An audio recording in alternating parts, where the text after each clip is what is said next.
When 5-year-old Anukika's father arrived to collect her from kindergarten, everything appeared routine. It was simply his scheduled custody weekend. But instead of returning home, he was involved in a serious car crash, regained consciousness with no memory of what happened, and Anukika was nowhere to be found. For an entire year, investigators were trapped between two grim theories: a fatal accident in the wilderness or a violent carjacking gone wrong. Then, on the exact anniversary of her daughter's disappearance, as Anukika's mother prepared to finalize the sale of their family home, an alert flashed on her phone. Anukika's backpack had been detected nearby. What she uncovered beneath the floorboards would reveal that the search for her daughter had been deliberately misled from the very start. The sharp stench of industrial-strength bleach hit harder than the dust ever could. It was a harsh, invasive smell meant to sterilize and erase, yet it couldn't wipe away the memories soaked into the walls of the Colorado house. Leah Harding stood frozen in the center of what had once been the master bedroom. It was June 2022. Afternoon sunlight poured in without curtains to soften it, slicing the bare hardwood floor into stark, unforgiving shapes. The home, nestled in an upscale Denver suburb, felt empty, hollowed out like a shell abandoned by its former life. The silence didn't feel peaceful. It pressed in, heavy and suffocating. From downstairs came the muffled voice of Brenda, the realtor. Her relentlessly upbeat tone grated on Lee's nerves. Brenda was finishing paperwork with the buyers, a young couple buzzing with excitement. Their optimism felt almost cruel. The word closing echoed sharply in Lee's mind. It wasn't just a sale, it was a severing. This house was the last physical connection to the life she had once shared with Ryan, and to the life that had shattered exactly 1 year earlier. 12 months, 365 days spent moving through a fogged world, everything dulled and distant. A year since her 5-year-old daughter, Anukika, vanished. The timeline lived inside Lee's body, an ache etched into her bones. She had recited it countless times, to police, to therapists, and to neighbors whose whispered sympathy eventually faded into uncomfortable silence. Ryan, her newly divorced husband. The separation had been finalized just weeks before the incident, a bitter process poisoned by financial deceit. That Friday, he had picked Anukika up from kindergarten for his allotted weekend. The day had been bright and painfully ordinary. Lee could replay it with perfect clarity, the memory looping endlessly behind her eyes. Anukika skipping out of the school doors, her gray shirt with the oversized pink heart slightly crooked, pink tights clashing cheerfully with her denim skirt. Her black backpack dotted with tiny pink hearts bouncing as she ran toward Ryan's car, blonde hair shining in the sun. The security cameras confirmed it. They drove away at 3:15 p.m. hours later. Ryan's SUV was discovered roughly 50 meters off a secluded mountain road, crushed against a cluster of ancient pine trees. It was a remote, winding stretch of highway that led deep into wilderness, somewhere he had no reason to be. Ryan survived. He was pulled from the wreckage with broken bones, a severe concussion, and no answers. Doctors called it total retrograde amnesia. Their voices were clinical detached. From the moment he left the school parking lot, his memory was a blank slate. He remembered nothing. Not the drive, not the crash, not where his daughter was. Anukika had vanished without a trace. No sign of her at the crash site. No scraps of clothing, no footprints in the dirt. The investigation stalled between two unbearable possibilities. She had been thrown from the vehicle and lost to the wilderness, or someone had taken her before the crash. Either way, the result was the same, a terrifying absence. Lee pressed her fingers to the bridge of her nose, the emptiness of the house amplifying the hollow ache in her chest. Selling the house was meant to bring closure, the final step toward moving forward. Instead, it felt like losing a limb. She forced herself to continue the final walkthrough, cataloging what was no longer there. She headed toward the walk-in closet, once a spacious, meticulously customized room Ryan had designed during the happier years of their marriage. Years that now felt unreal. The shelves were stripped bare, leaving only skeletal outlines against white walls. The room echoed with stillness. As Lee stepped inside, the air felt cooler, heavier. The bleach scent was weaker here. She scanned the empty shelves one last time when her phone vibrated sharply in her back pocket. She assumed it was Brenda calling to say the buyers were ready. Pulling out the phone, she braced herself to fake a smile. It wasn't a call. A notification glowed on the lock screen, bright against the photo she used as her background, Anukika smiling in sunlight. A picture that carried equal parts hope and pain. Find my alert. Anukika's backpack detected nearby. Lee stopped breathing. the world tilted. A roaring silence filled her ears. She had placed that AirTag inside the backpack herself, a small safeguard against everyday fears, a way to track her daughter between school and home. It hadn't sent a signal since the day Anukika disappeared. Police had searched extensively for it near the crash site. Helicopters had scanned the area for days. Eventually, it was assumed destroyed or dead. Her heart slammed violently against her ribs. With shaking hands, she unlocked the phone and opened the app. The map shifted to the tracking screen, glowing an almost unnatural green. Connecting. Seconds dragged by, heavy and unbearable. Then it stabilized. A white arrow appeared, pointing straight ahead. Lee took a cautious step deeper into the closet. Every movement felt slow, as if she were wading through water. The distance updated, 20 feet ahead. She walked forward, eyes locked on the screen, the green glow casting eerie light across empty shelves and twitching shadows. At the back wall, her fingers brushed cold drywall. The distance dropped to 12 feet. The arrow suddenly turned right. She followed it toward the corner where Ryan's shoe rack had once stood, a spot that still faintly smelled of leather and cedar. 9 feet ahead. The arrow pointed straight down. Lee stared at the polished hardwood floor, reflecting the green light from her phone. The signal was strong, steady. It wasn't in the closet, it was beneath it. The realization felt impossible. She had been in this house countless times during the packing and cleaning. Maybe she had never stood in this exact spot with her phone. Maybe the signal had been dormant, waiting for proximity. She dropped to her knees, running her hands over the smooth floor, searching for a seam or gap. The signal pulsed insistently beneath her. The green glow felt accusatory, as if calling out buried truths. 9 feet below. She examined the boards closely. In the corner, the planks looked slightly uneven. The finish was worn differently, subtly imperfect. And then a memory surfaced, sharp and sudden. Years ago, before the gambling debts and lies, Ryan had installed a hidden access panel here. He'd been obsessed with security, insisting on a secret place for valuables and emergency cash. She pressed her fingers into the nearly invisible seam and tried to lift it. Nothing. The panel was sealed tight. "Lee, they're here," Brenda called from downstairs. Panic surged. The buyers were waiting. If she didn't act now, this house and whatever it hid would be gone forever. Lee bolted. She flew down the stairs, nearly colliding with Brenda, whose smile faltered. Ignoring her questions, Lee rushed into the garage. The cleaning crew had left tools behind. Her eyes landed on a rusted crowbar. She grabbed it and ran. Back in the closet, the green signal pulsed. Here. She drove the crowbar into the seam and pulled with all her strength. Wood splintered. She ignored the noise, the footsteps on the stairs, the voices outside. With another heave, the panel cracked open, swinging upward on hidden hinges. A shallow crawl space lay beneath. Lee shined her phone's flashlight inside. Dust swirled. Pipes and wires lined the cramped space. And there it was. A small black backpack with tiny pink hearts. Anukika's backpack. Lee dropped the crowbar and reached inside, pulling it free and clutching it to her chest. Inside were Anukika's lunchbox and a crumpled butterfly drawing. The truth crashed down. If the backpack was here, Ryan had come to this house. He had lied. As Lee scanned the crawl space again, she noticed disturbed insulation. Reaching deeper, her fingers closed around a heavy metal lockbox. It was empty. Ryan had come for the money. The rest, the crash, the amnesia, suddenly felt like a lie. When Detective Merrick arrived, the house became a crime scene. Lee told him everything. He listened, cautious and measured. "It confirms a stop we didn't know about," he said, "but it doesn't tell us what happened next." Lee felt the hope drain from her. The system was hesitant, bound by proof. She wasn't. If the police couldn't break Ryan's mask, she would. She drove to the rehabilitation facility, fury guiding her hands on the wheel. Ryan wasn't a victim. He was the man who had lied for years, and Lee was done waiting. Lee moved through the corridors, her shoes striking the linoleum with sharp echoes that felt too loud in the otherwise hushed building. She spotted him in the common room, a bright, open space lined with tall windows overlooking perfectly trimmed grass. The cheerful view felt cruel against the quiet confinement of the facility. Ryan sat in a wheelchair facing the sunlight, a thin blanket resting across his legs. He looked diminished, smaller somehow.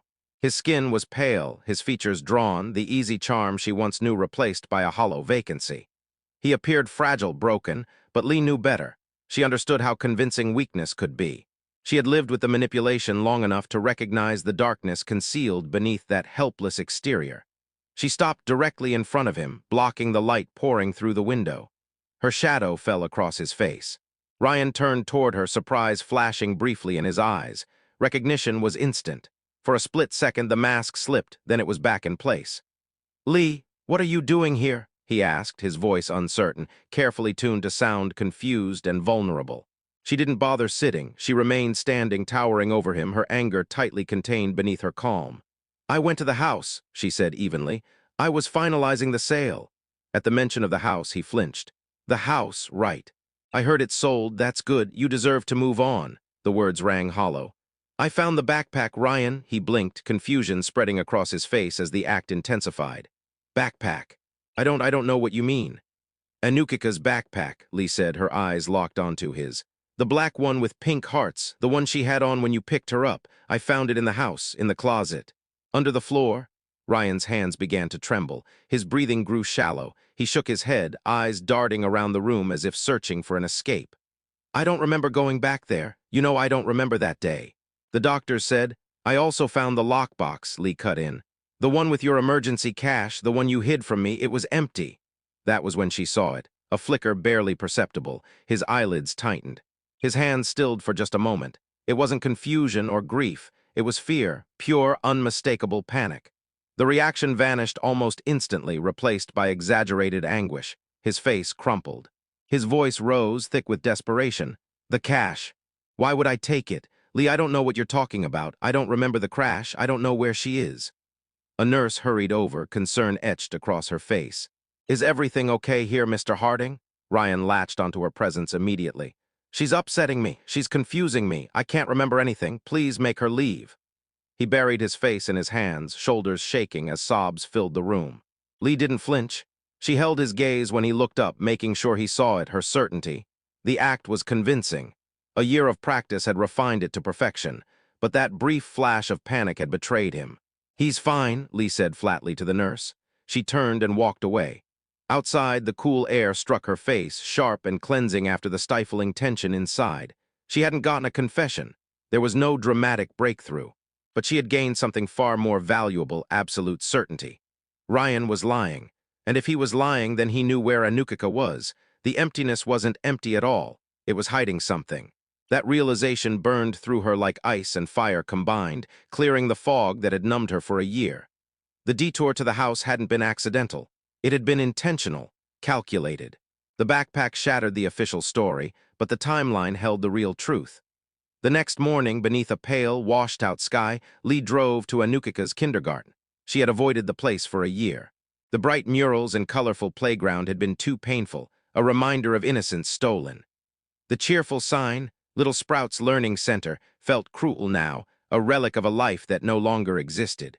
She met with Miss Gable, Anukika's teacher, whose kindness was still shadowed by lingering grief. Lee explained about the backpack and her need to confirm every detail. "Was Anukika wearing it when she left with Ryan?" Lee asked, her voice tight. Miss Gable nodded without hesitation. "Yes, absolutely. She loved that backpack. I helped her put it on myself. She wanted to show her dad the butterfly drawing." Her expression darkened. "Ryan was in a hurry. He seemed stressed. He rushed her out. I remember thinking he looked agitated." Lee asked about the security footage.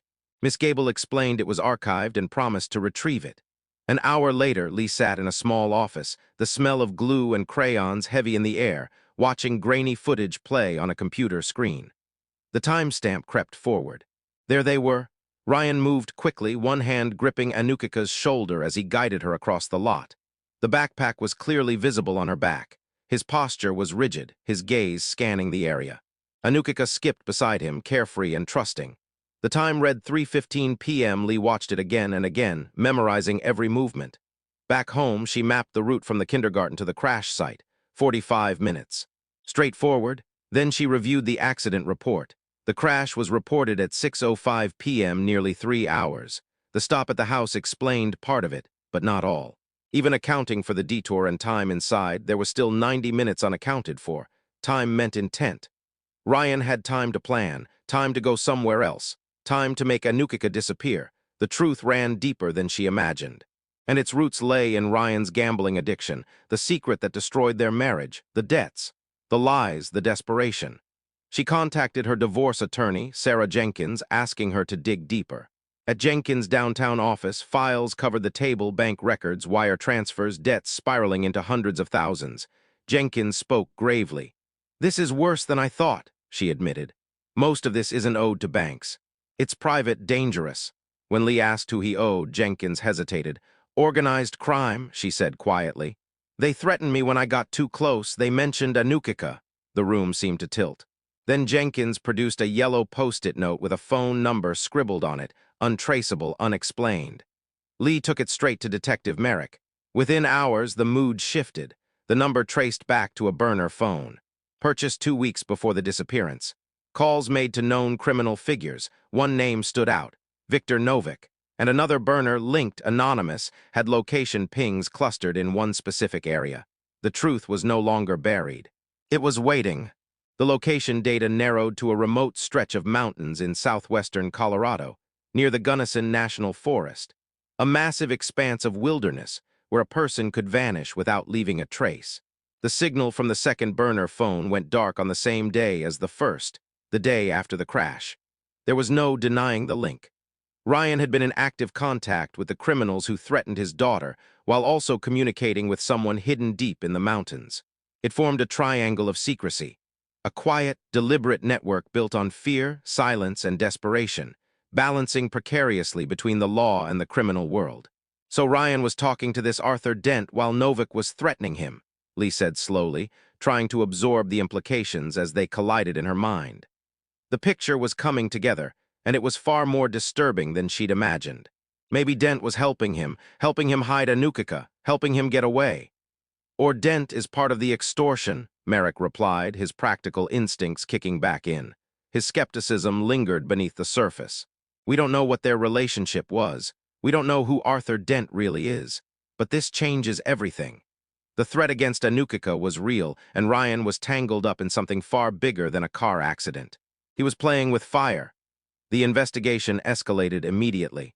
What had once been treated as a tragic missing person case was now shifting toward a possible kidnapping tied to organized crime. The urgency was unmistakable. Resources were reassigned. Leads were re-examined. But Lee couldn't shake the sense that something was still missing, that the truth was buried deeper than they realized. If criminals had taken Anukika, why choose such a remote location? Why rely on burner phones? And why, after an entire year, had there been no ransom demand, no message, no leverage played? The silence was overwhelming, and it suggested something other than greed. It pointed to panic. Learning about the organized crime connection filled Lee with a new, sharper fear. This wasn't the vague terror of uncertainty anymore. It had a face, Victor Novick, the man who had threatened her child's life. The enforcer Merrick described, violent, merciless, untouchable by ordinary rules, haunted her thoughts. If Novick had Anukika, what was happening to her? Was she safe? Was she even alive? As the initial shock faded, fear gave way to analysis. Lee forced herself to think, to examine the contradictions that refused to align. Ryan had been terrified of the criminals, that much was obvious.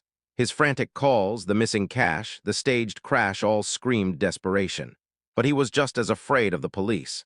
His insistence on pretending to have amnesia, even a year later, suggested he was hiding something more than debt. He was protecting a secret he believed was worth everything. If criminals had taken Anukika, the logical move would have been to work with law enforcement, to disappear into witness protection, to use every available resource to get her back. Unless Ryan believed the police couldn't keep her safe, or unless he was protecting himself, unless the truth was darker and more twisted than a simple abduction. Lee paced her small apartment, the quiet pressing in until it felt suffocating. She thought about Ryan, his manipulative streak, his constant need to control the narrative, his habit of bending reality to suit his survival. He always chased shortcuts, always gambled on risky solutions.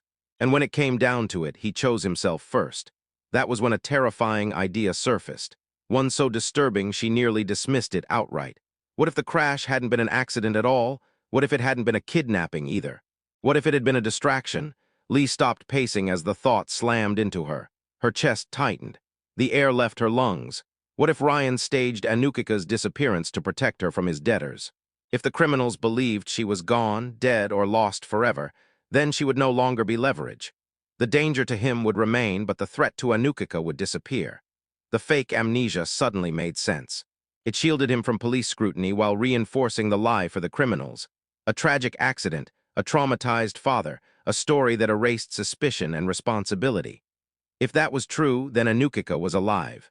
The realization sent a painful surge of hope through Lai, sharp, unfamiliar, almost unbearable.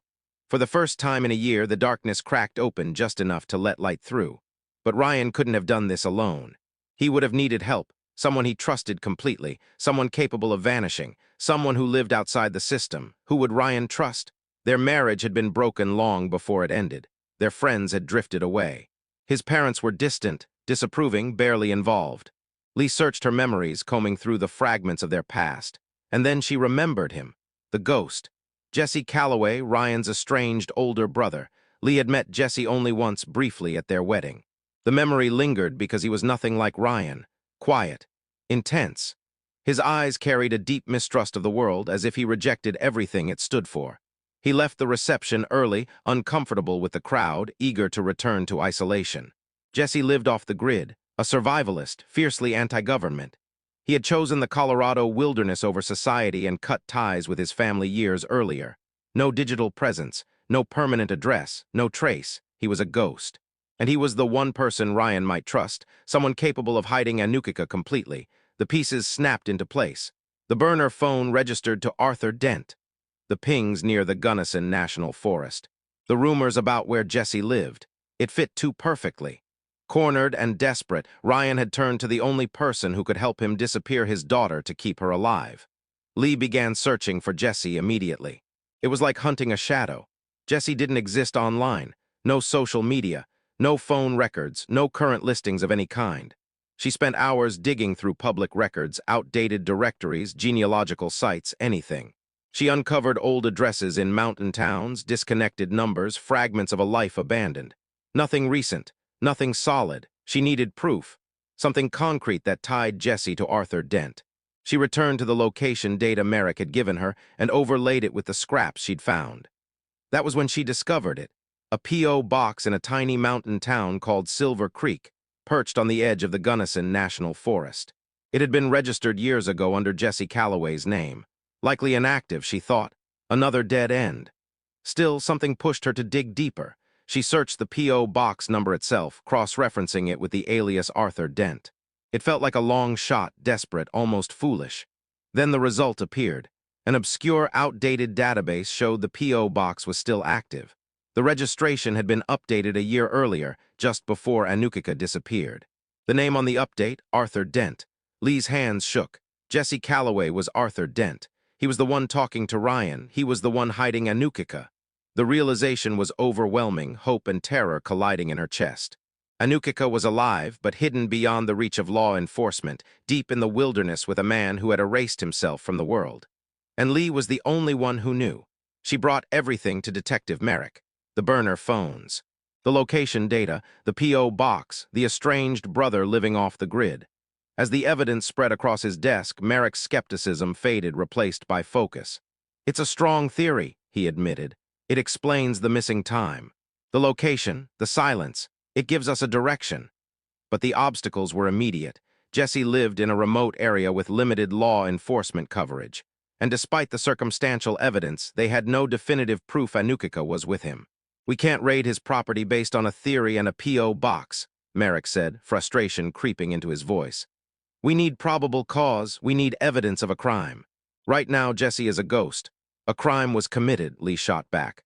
Ryan took her, he lied, he staged everything. We don't know that legally, Merrick replied, and if Jesse has her, he may believe he's protecting her, possibly even from you. The thought made Lee feel sick. Ryan would poison anyone against her if it meant control. So what do we do? She asked. We monitor the P.O. box, Merrick said. Set up surveillance. If Jesse shows up and we see signs Anukika is with him, then we act. How long? Lee pressed. Weeks, he said quietly. Lee didn't have weeks. If Ryan sensed the investigation shifting, he could warn Jesse. They could move Anukika deeper into the wilderness, somewhere she'd never be found. Lee made her decision. If the police couldn't get to her daughter in time, she would. The choice terrified her, but it also freed her. She wasn't waiting anymore. She prepared carefully, rented a four-wheel drive Jeep, packed warm clothes, boots, food, water, medical supplies, and cash. She withdrew the last of her savings. Before leaving, she called Merrick and lied, told him she was heading to a mountain retreat to clear her head. The guilt burned, but she couldn't afford hesitation. The drive to Silver Creek was long. Denver faded behind her as the Rockies rose around her, massive and unforgiving. Cell service vanished. The silence closed in. She was alone now. Silver Creek appeared like a forgotten scar on the mountain. A single road, a few buildings, a town that didn't welcome outsiders. She checked into the small motel, then headed to the general store, the town's post office. Behind the counter stood an older man with wary eyes.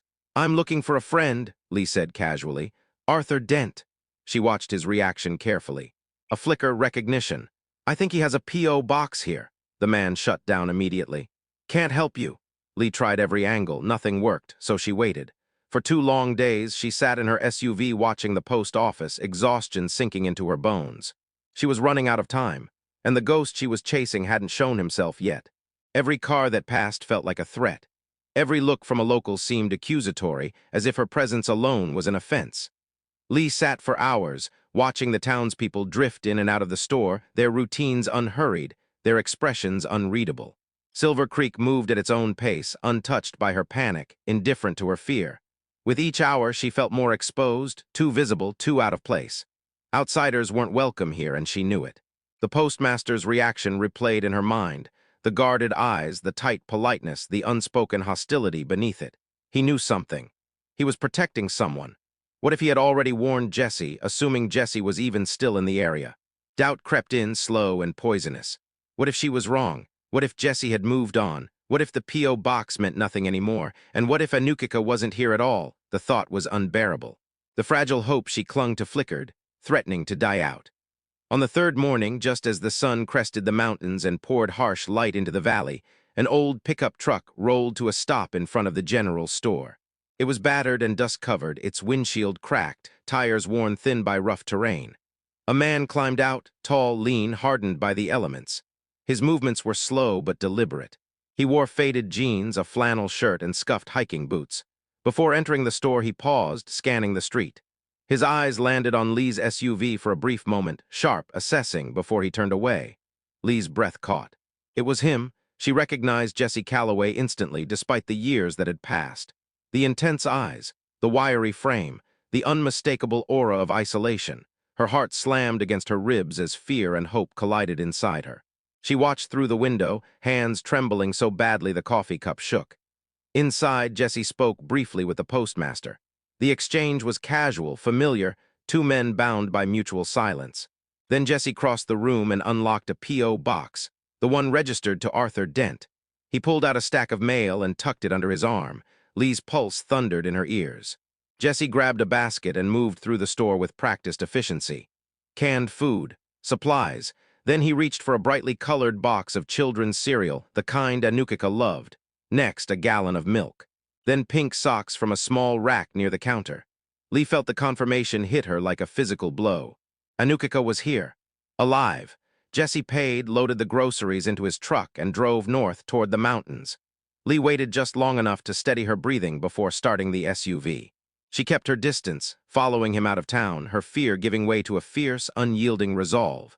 The paved road ended quickly. Asphalt gave way to dirt, then to a narrow, winding track swallowed by forest. Lee followed, gripping the wheel as the SUV lurched over rocks and ruts. Pine branches scraped against the windows. Dust billowed thick in the air, blinding her at times. The forest swallowed sound and light alike. Cell service vanished. She was completely alone. For nearly an hour, they climbed higher into the mountains. The air grew colder, the terrain more dangerous. Finally, Jessie turned onto a narrow driveway marked by a weathered sign. Private property, no trespassing. Lee stopped and waited. After several tense minutes, she pulled off the road and hid the SUV behind thick brush. Grabbing her bag and flashlight, she stepped into the cold, pine-scented air. She followed the driveway on foot, moving slowly, the forest floor soft beneath her boots. Then she saw it. A cabin sat in a small clearing built of dark wood, nearly invisible against the trees. Smoke curled from the chimney. Jessie's truck was parked out front. Lee froze, watching, no toys, no laughter, no obvious signs of a child. She circled the cabin carefully, staying low, her heart hammering at every snapped twig. At the back, she found a small kitchen window. Peering through a gap in the curtain, she saw Jessie unpacking groceries. The cereal box sat on the counter like a beacon. Then she noticed the refrigerator. Taped to its door was a crayon drawing. A cabin, trees, a bright yellow sun, a blue bird perched on the roof, Anukika's drawing. Lee's legs nearly gave out as tears streamed down her face. The relief was overwhelming, crushing, beautiful, unbearable. Anukika was alive, but relief turned quickly into resolve. She had to get her daughter out. Lee studied the cabin's layout. Jessie was armed. A rifle hung by the door. A confrontation would be dangerous. She noticed a small side window slightly open. She waited until nightfall. As darkness swallowed the forest, lights flickered on inside the cabin. Shadows moved across the walls. Lee watched from her hiding place, cold seeping into her bones, the hours dragging painfully. Finally, the lights went out except for a faint glow from the side window. A nightlight. Lee moved. She crept to the window and looked inside, a small bedroom, a cot, and there, curled beneath a quilt, was Anukika. Lee pressed her face to the glass. "Anukika," she whispered. "Mommy's here." The child stirred, then sat up. "Mommy," Anukika whispered, disbelief shaking her voice. Lee nodded frantically. "Yes, baby, I'm here." Anukika hesitated. "Uncle Jesse said you were sick. He said you didn't want me." The words shattered Lee. "I'm not sick," she whispered urgently. "Ryan lied. I'm here to take you home." She opened the window wider. As Anukika climbed through, a floodlight snapped on. A dog erupted into furious barking. Lee grabbed Anukika's hand and ran. The cabin door burst open. "Stop!" a voice roared. A gunshot cracked through the night, fired into the air. Lee stopped. She turned, shielding Anukika with her body. Jesse stood there, rifle raised, rage and fear twisting his face. "Get away from her!" "Jesse!" Lee shouted. "Ryan lied to you." She told him everything. The debts, the threats, the staged crash, the burner phone. Slowly, Jesse's certainty cracked. He looked at Anukika, clinging to Lee, terrified. And finally, he understood. The weight of a year's deception finally lifted. Jesse's shoulders slumped, the rifle hanging uselessly in his hands. The rage had left him, replaced by the hollow ache of betrayal, the crushing realization that he had been a pawn in Ryan's desperate game. The forest silence reclaimed the night, broken only by the whimpers of Anukika and the soft growls of the dog. Jesse's voice was a tired surrender. "Go," he said, barely above a whisper. "Take her and go." He turned back toward the cabin, the dog obediently at his side. He disappeared into the shadows of the mountains like a ghost returning to the wilderness. Lee didn't hesitate. She grabbed Anukika's hand and ran, the cold night air burning her lungs, adrenaline surging as fear slowly gave way to relief. She didn't stop until the SUV emerged from the darkness. Fumbling with the keys, her hands shaking violently, she helped Anukika inside. The small body trembled, but the warmth of the car was a small comfort. Lee slammed the doors, the metallic click echoing like a declaration of freedom, and drove recklessly down the rugged mountain tracks, headlights slicing through the darkness. The wilderness blurred past, a threatening cocoon of trees and shadows. She constantly checked her mirrors, expecting headlights to appear, expecting danger at every turn. Inside, Anukika's soft sobs reminded Lee of the trauma she had endured. She reached over, stroking her daughter's hair. "It's okay, baby," she whispered. "You're safe. Mommy's here. I've got you." The nearest town brought salvation, a flicker of cell service, the lights of civilization glowing like a beacon. Lee pulled into the local sheriff's office. The harsh fluorescent lights a stark contrast to the dark, cold mountains. Anukika clung to her side, refusing to let go. Lee spilled the story, her words tumbling in a torrent, desperate and unrestrained. The sheriff listened patiently, understanding the magnitude of the events, the horror of the year-long disappearance, and the nightmare of deception that had haunted the state. Anukika was taken to a hospital for evaluation. Physically unharmed, she was a miracle, yet her wide eyes and hesitant movements revealed the psychological scars of isolation, of betrayal, of fear. Lee held her daughter close, tears mingling with quiet sobs of relief. In that embrace, the void of the past year began to fill. The silence that had once defined Lee's life was replaced by the heartbeat of her daughter, a living proof of hope, resilience, and the enduring bond of a mother's love. The recovery triggered a statewide response. Detective Merrick arrived, coordinating with local authorities. Tactical teams swarmed the cabin, helicopters cutting through the still wilderness. Jesse Calloway, resigned, sat on the porch, eyes empty but surrendering peacefully. He gave a full confession, detailing Ryan's desperate manipulations. The staged crash, the fabricated amnesia, the lies about Lee's instability, the threats from organized crime. The media descended. The story dominated headlines, the darkness of the deception laid bare. Ryan Harding, cornered and exposed, was arrested at his assisted living facility. His amnesia defense crumbled. The intricate web of lies unraveled, revealing a desperate man who had gambled with his daughter's life to cover debts and threats. Legal proceedings followed swiftly. Ryan pled guilty to custodial interference, false reports, and child endangerment, facing prison time. Jesse, his actions born of genuine belief in protecting Anukika, received probation and community service. Lee and Anukika moved far from Colorado, seeking distance from trauma and memory. Intensive therapy slowly repaired what had been broken. Anukika's laughter returned, the shadows in her eyes receded, and her innocence, stolen for a year, began to bloom again. For Lee, the silence that had once suffocated her life was gone. It was replaced by her daughter's voice, a living, vibrant testament to the resilience of the human spirit and the unbreakable strength of a mother's love. The signal that had guided her through darkness, bringing her daughter back into the light. Would you like me to craft a final polished ending scene that captures their first night truly safe and together? A reflective, emotional close to their ordeal.